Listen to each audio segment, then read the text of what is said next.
kamusuza ke Masaka wewe nyini bakazala kulwe Masaka mu bulamu wadala buno oyo mwana avaawe watuufu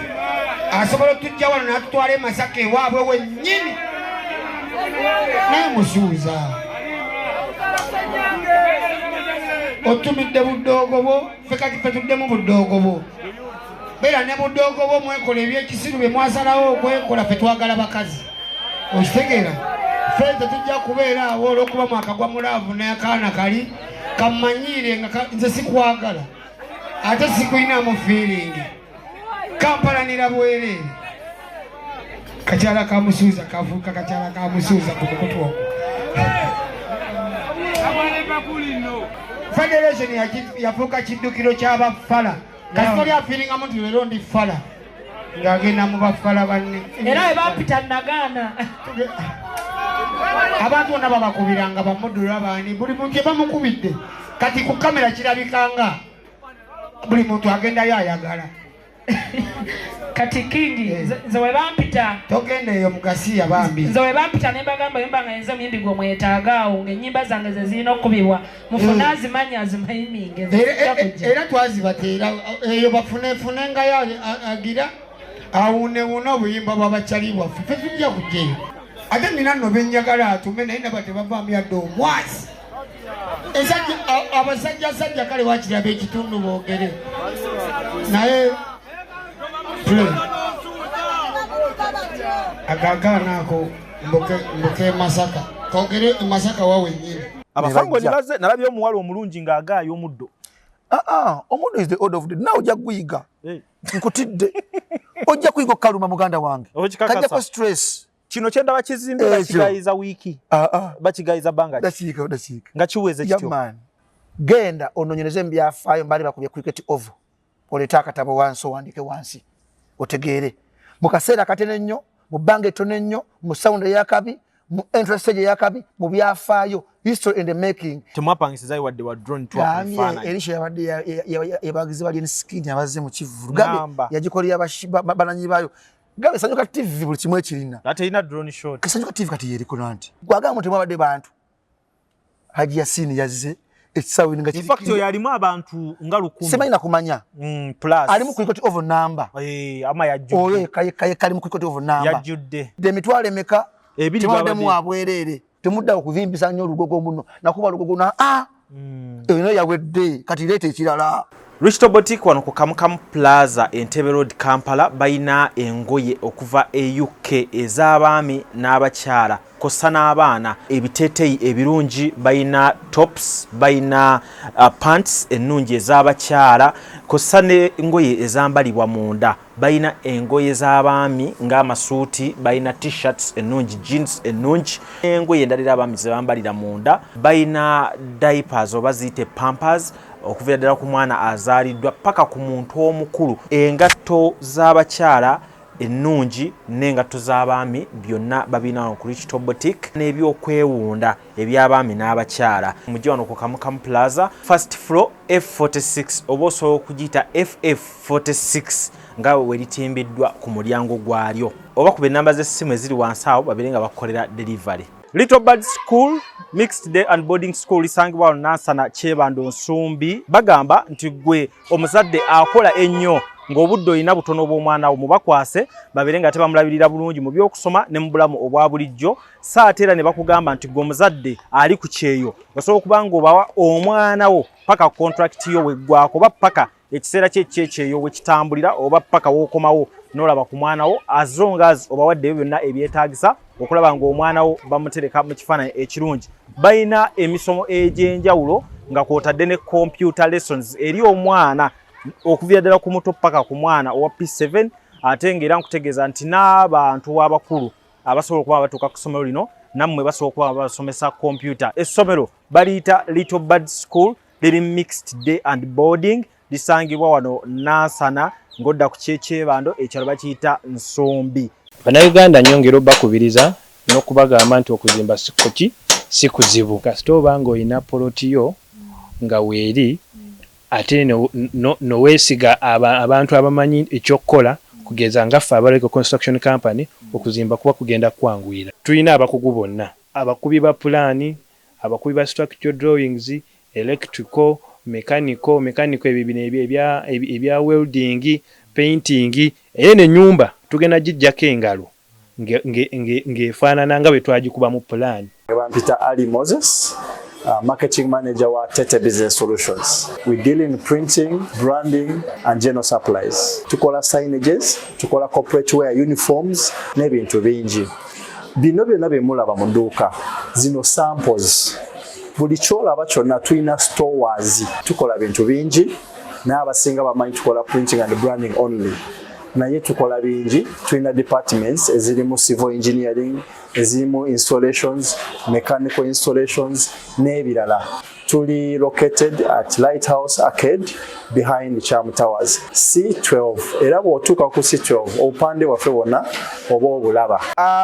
Ndine Stickman mu Sudan. Off camera abadde anvuga speed adalinawo emboozi gyatembeeya. Gyenkyebuuzo bangi bawe nga weeri oba tunaagiraba olulala naye nga Stickman webaleka bwino asabira awali eri ewa Makabayi ku lusozi ku Mountain Gundi kala ate nongamba yabadde agenze confirminga sinagambako ekyo sinagambako ekyo Sudani okyejjeeko ekyo nkyejjeeko si kyange ojja kunjejesa bwe yagenze gwojja okwokya mu kuziika bw'alabe ani bw'ogamba alabe ki bajja kutuza mu kigambo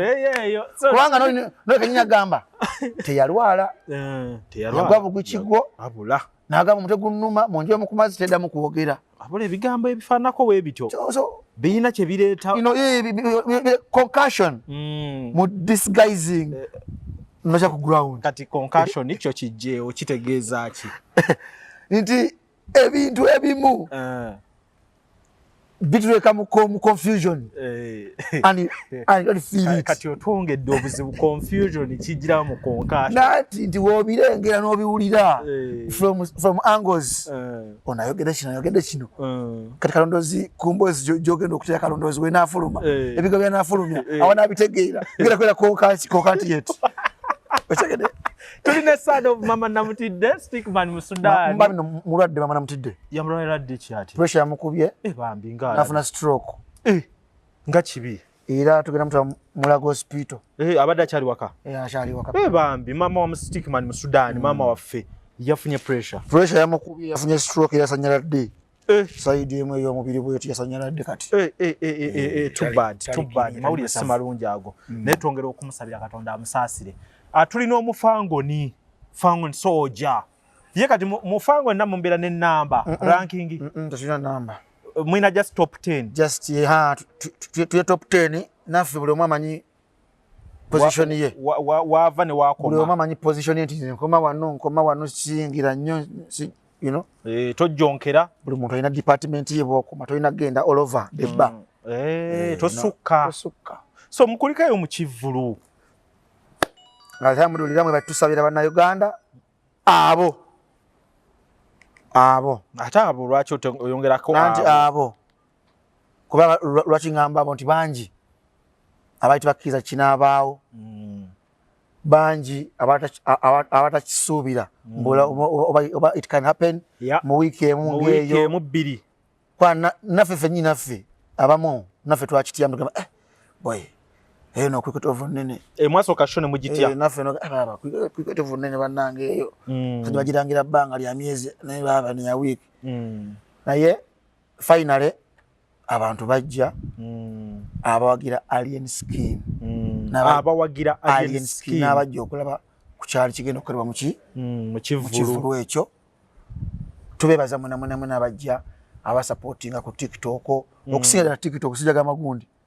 tebyali munyo TV yali emu eriwa sanyuka TV bagamba sanyuka bagamba na bugambi yakoma on board bajja on board ne basupporting era alien kimanyi program ene nafulumira bajja kubalengedde anikati agenda kukola anikati kusabiri ngageza okubanga ayogera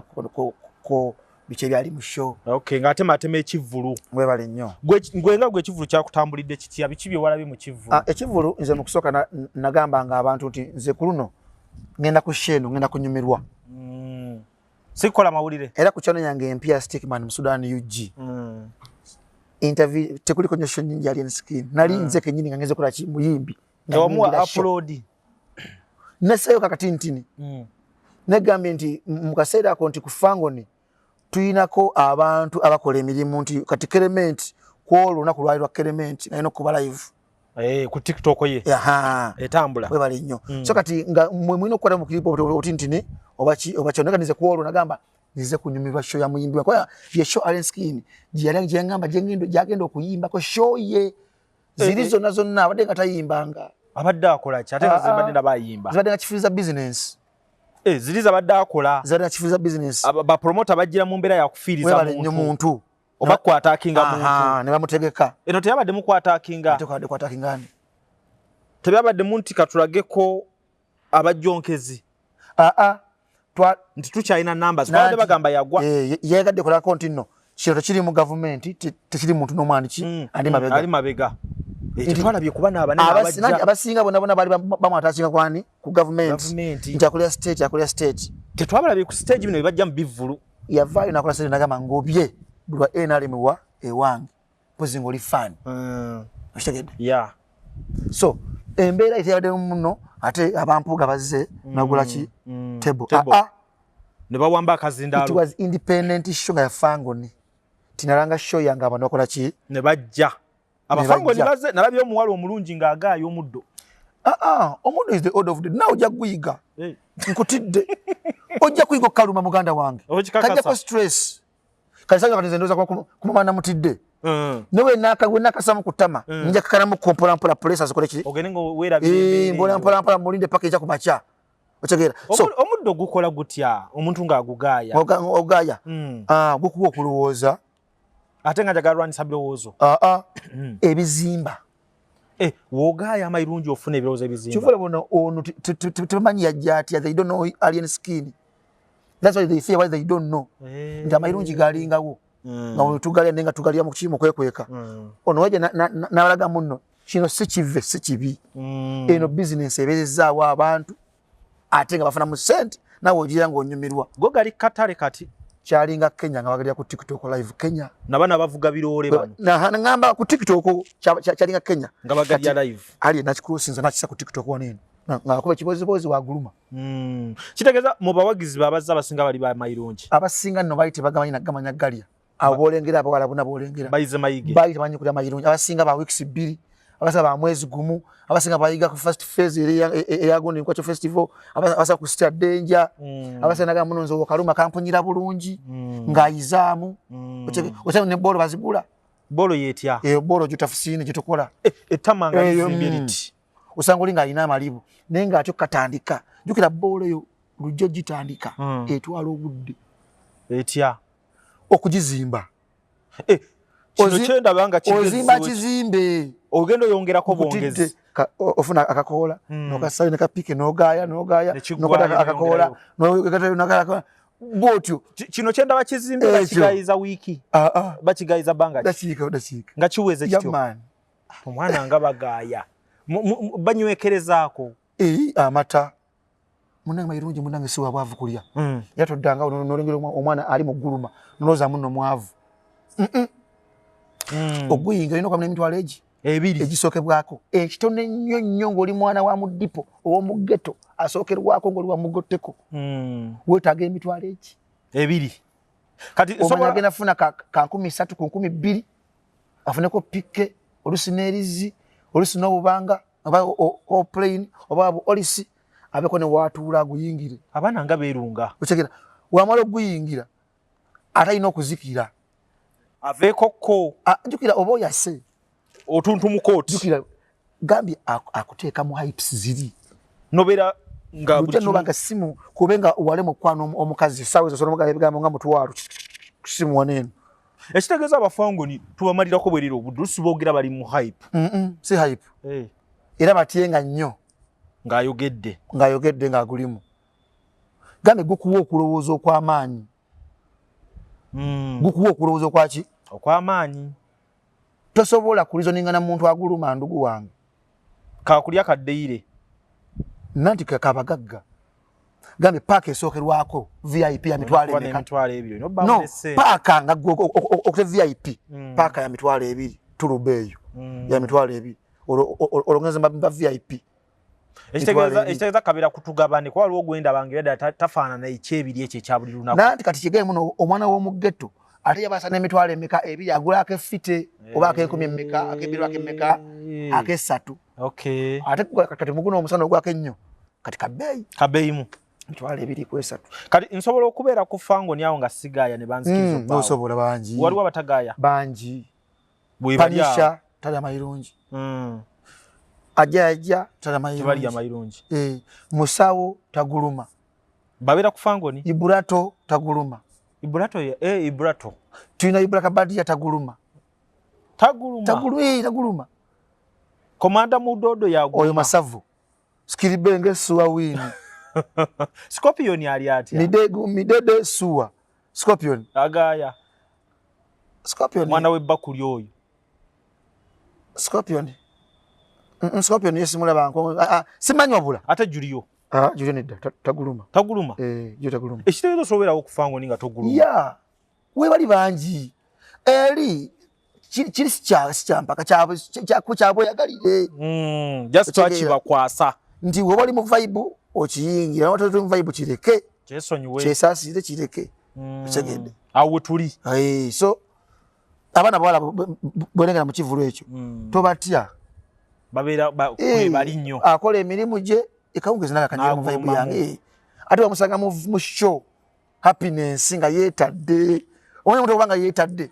omuntu abanga yeetadde omuleka nga lujja aba yeetadde nga kkiriza mu katindi ki neetadde byange kakati tugende mu show wakati nze saaliyo gwe waliyo naliyo ku stage nababuuzaako abantu wababuuza nako namamirira kati nze ngenda kubuuza ebiri eno ku social media ngompe ebyaliyo mu reality abantu bendaba mu bifaananyi ku show ya Alien Skin mutu wa Freedom City mwewola ku bantu ba kivulu kya saha beba abaali erugogo gwa maaso go gakola gachi waliwo ebifaananyi byendaba ng'abantu bangi ne wabeerawo ebifaananyi byendaba nga bangi mu maaso ng'emabega teri obeerako mu kutu gwani ku TikTok yani biraba ku TikTok ezo ez'enjawulo simanya labisa bikoze kati abo bebatafuna mukisa kujja ku kivulu otegedde banoonya bufaananyi bonna in angles kubanga olw'ensonga tewali live zo bazisalako tewali live ng'abaana batuwa bu upload ya kifaananyi webale nnyo lwakuba nti kamera omanyi omuntu aga nti teri live tokkiriza Sanyuka TV yali emaze okugira okukitwala ekintu ekyo ngenda genda Sanyuka TV nokola ki okulina okulabira yo teyewola ku bifaananyi bya balala bonna Sanyuka TV yakuba ekifaananyi genda okebere ku simu ya Sanyuka TV okebere ebifaananyi byonna balina byali byabwe gambye Alien Skin ye muyimbi ali nabagamba come and be part of the history in the making sherangiddwa wiiki emu nebeera bwetyo nga bulijjo mulanga myezi 6 ku myezi 5 onalangidde abalaze muno mulanga emyezi 6 myezi 5 nze mulanga wiiki emu nkola ki ataddewo show nkikola ndi alina numbers alina abantu bagamba muno bannange enkolodde olwaleero tusanga ku Square ne bajja mu bungi ani muyimbi kyali akikozesa namulaba ne ku Clocotower yali ayitawo ng'abantu bajjudde abo noti bajja buzaawo yalina gaali ye ne bamwegattako Vegas kati waliwo omulala yaŋŋambye nti olaba ku baana ba Fangoni abo bagambe nti bino ebyokugamba nti sho bagiranze wiiki emu tukitwale nti ow'omukyala atula UNEB n'ow'omukibuga n'atula UNEB bonna kye babanjaze result si nti nasomera mu kyalo ndi wa kibuga sibayanze saagenderanga mu ngatto ono yayambalanga engatto mbuga tutunuliye cricket ekiriwo ekyenjawulo ekiriwo nti nno fena tuteebuuzo mu kiraasi natuwa time delusion nti saa duration y'obudde 45 nosanga omwana abikola musaimu ng'abimaze era gwe namugamba mpe empapula zankole ki ali ne kiyakola teyayagala kumalira abantu biseera bingi nakulowooza nnyo ku kintu kimu ekigenda okukola mu kaseera katene nnyo kitegeeza musheeyo tageti yeggwe nga muli okumbuza yali ki kufuna sente kulaga bantu bano abajjonkezi nti mwemuwooza muno cricket over yennene nnyo gye mukuba buli ssaawa awo kamere ka bulijjo nti Gravity agamba nkyagenda kuyimbawo nenyimbawo kya bulijjo kiri nnomu muntu asobola kukikola so temuddawo kuvimbisa nnyo olugogo muno nakuba lugogo eno yawedde kati leeta ekirala kyawedde Range Rover bagamba mubanga yazivuga nazo webale nnyo so yonaze yenkola yeeyo azze kulaga nti everything simple essaawa zino buli muyimbi gwolenga essaawa zino ng'akubi nga ghetto youth generation yali skin kakati mukyo kitegeeza mu maaso wabaddeyo abantu si maaso ekisaawe kyona kyajjudde abantu kyajjudde maama nnyabo kabaka mwanga tubaddeyo nanti nkunyumiza ziyabaddeyo nnyonnyola abantu saabaddeyo ndi Kavutoni Media ndine lujja nze CEO Stickman mu Sudan UG genda ku mukutu gwange okebere olengere ekivulu kyabadde kitambudde abantu bajjudde ekisaawe kyona nkutidde emitwalo emeka tibaddemu abwereere kanebaza omugaga Haji Yasin Waham Enterprise yabadde walinga atudde kwataka omwami oyo yakajja mu kivulu kyali eni kyenakamulaba kyegamba mbuno ono alina emikono gye gyaddala baddayi hard nti ballo lujjoba ne mukwano gwo nga waddala nga takweka Seka Yasin we bali kwagala ayagala ali skin obulamu bwe bwonna ola ne muwala wa Seka Yasin ayimba bawe namulaba omwana ku TikTok amuteekayo amanya ali skin so mu mbeera ntino nti gwagamba nti mwabadde bantu Haji Yasin yazze ekisaawe nga in fact oyo alimu abantu nga 10 semanyi nakumanya plus alimu ku record of number ama yajjudde oyo kali mu record of number yajjudde kati ye nga yabadde Haji Yasin agula tebo zali meka zali 3 ezo milioni 3 ate nga alinayo ne support endala webale nnyo endala so gwagamu ne ekisaawe kyajjudde ndi Kavutoni Media ne lujja genda ononyereze mbyafaayo mbali bakubye cricket over oleta akatabo wansi owandike wansi otegeere mu kaseera katene nnyo mu bbanga ettono nnyo mu sound eyakabi mu interest eyakabi mu byafaayo history and the making yabagamba eno yeshije mugenda okwogerako ennyo era kye tuliko bwe kiri yabagamba yeshegero ba disappointing ennyo yako yali ategeeza ki nti temujja tegeera bigenda kubeeramu era ku posti ye ku musalaba ogwo yataddeyo n'abagamba mutegeere kino badde ntegeeza nze nakati sinakitegeera genda nti neera naawe oli mu bobo yaddabuuza nti mutegedde statement gye nadde ntegeeza ate ng'afuuwa fegi sinakitegeera nanti kati awe answer muddemu mutule wansi mukkakane olowooze era abasinga baddukidde ka Michael Jackson kuba ke bategeera webale nnyo so ddamu ono lwaki yagambye nti mutegedde kinadde ntegeeza eno show egenda tu disappointinga nnyo yakyogerako temugenda tegeera message ate nga message nkulu nnyo Lili Paz yavayo ku show yemu n'abagamba mu statement yagamba mwebalokomye efuga bbiri endongo wanye tegeeza ekyo statement nene nnyo mu ndongo eno tekitegeeza abantu bangi bali mbajjonkera mu ndongo lujja mu Uganda wano ensi kasetegeera lujja ogenda kujja otya lujja bajja kukulwanisa nno nga bategedde nti lujja ono asitojjayo obwenyi ayita bwati teri muntu ayagala muntu amuyitako nga tategedde ayiseewo atya kati yali skini tebamanyi yajja atya jjukira yajjira mayirungi nagaba mayirungi okitegedde nagali nagaba weeks 2 oyewa tukitoko TikTok never TikTok never ku TikTok negera mu media negera wonna TV zona zagala mu hosting olusi yagana naga nekati no kati ali free ne TV zonna media yasuluka kati tayina buzibu na media kasoga mu Sudan nyala kola ali skin nyogere mu kona ye interview ngachigwa nganga mu Sudan mugamba abereko na ne weruti aje tukole tayina buzibu so nebaza bana Uganda mwenna nebaza abana ba online okusingira ddala abapushinze abana ba online boyirujja abana fango nino nsindala nalaba bana nga bagula ticket ku online okwo abantu be Bulaya bagula ticket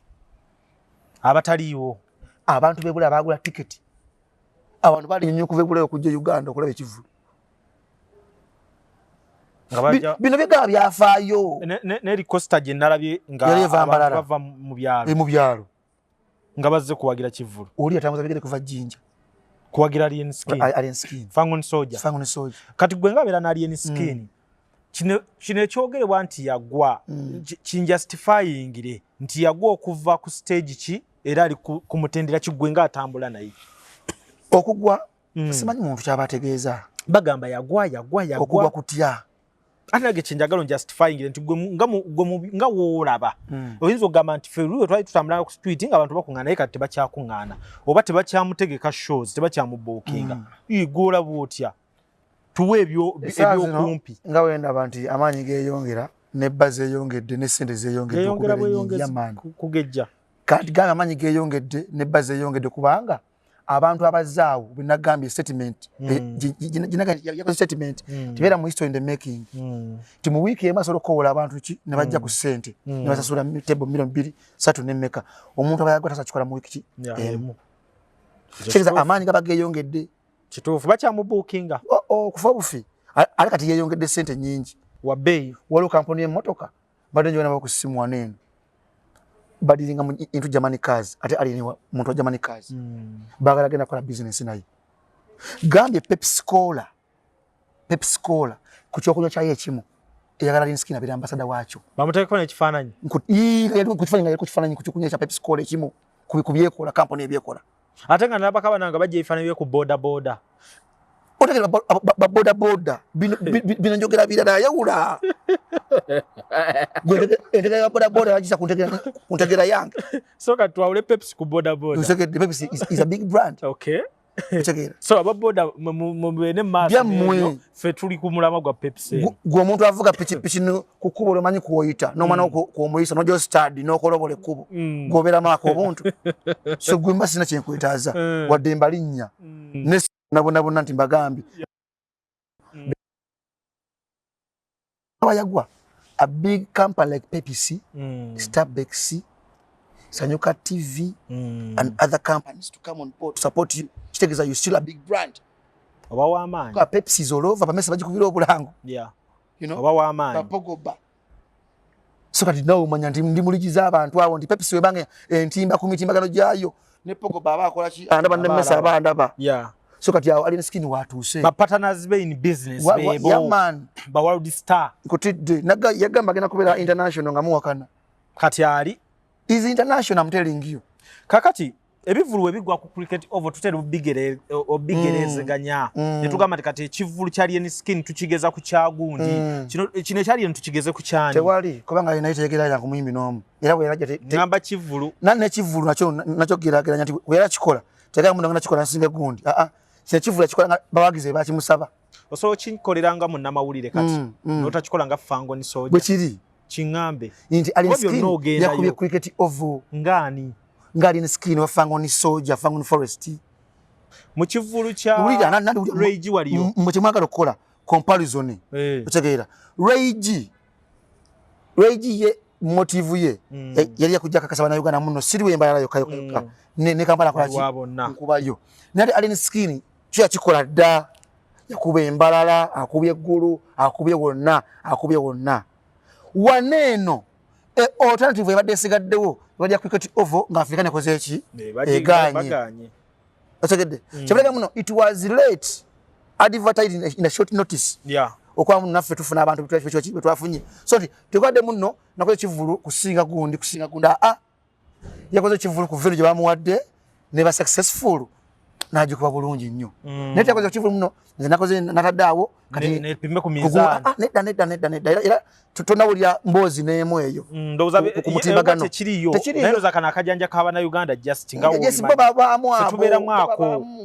baleka oli akubuuza nti kyabadde nga kyani awo notandika okukigeza tekiina ono alien oli gundi nti buli muntu aba ne test y'abantu be sinjagala gundi naye mubye ebivulu buli muntu akuba ekivulu kye otegeera kati bali n'omwana naye yakuba ekivulu kye naye ekyali okunakola ffe lumolu nina akuba ekivulu kye nakyo kya successful otegeera so era naye talina yegeraageranya naye yoyo gundi atuwe ku ssente oyo gusumagira dieta naffe batuwe ku ssente zirina nalabye omanyi nti waliwo yangambye nti buli eyajja ku kivulu kya gladiator musasule nga you are paid to kuliko n'abali ku mwezi Shoni Sayers wangamba ali ku mwezi Dera ali ku mwezi ate chicken tavao Sky Soldier ali ku mwezi chicken ali ku mwezi abo bali ku mwezi gwani ngate ne bafaanira mulimu abasasule awula bannange kyokka nga bano abantu bo bateekawo endongo kiruma nnyo faani ajja asasule kiruma nnyo sente ye bino sente ojja biwulira ng'omuyimbi agamba nti neetama endongo ya Uganda babuloga bantama neetema rediyo neetema gundi ebitera okubawo ng'omuntu ayeemu nnyingi nati nga tafunye kyekino ogakiwulira naye tebakikutte bubi nze gladiator ku kino saamulabyemu buzibu bonna kuba ekigendererwa kye tekyabadde nti kulagako oba kubbiisanya temwakitegedde ekigendererwa kye kyabadde nti nze nga amulabye nga ajja ateekamu nnyo eno yabadde moment mwasobola okwongera ku linnya lye bataddemu ssente omwebaze Uncle P apromotize Gladiator sente zaabwe ezo tezibasaze bwekiri era Uncle P y'omulimu akoze eki agukoze kwa nodanga agenda ku show zino zagenda nga lazima moment agikola ki ajimuwa to shine ne shendala namulaye nga amuteekayo bwekiri era big up Uncle P bale Gladiator bino natukola naffe tusaba ku ssente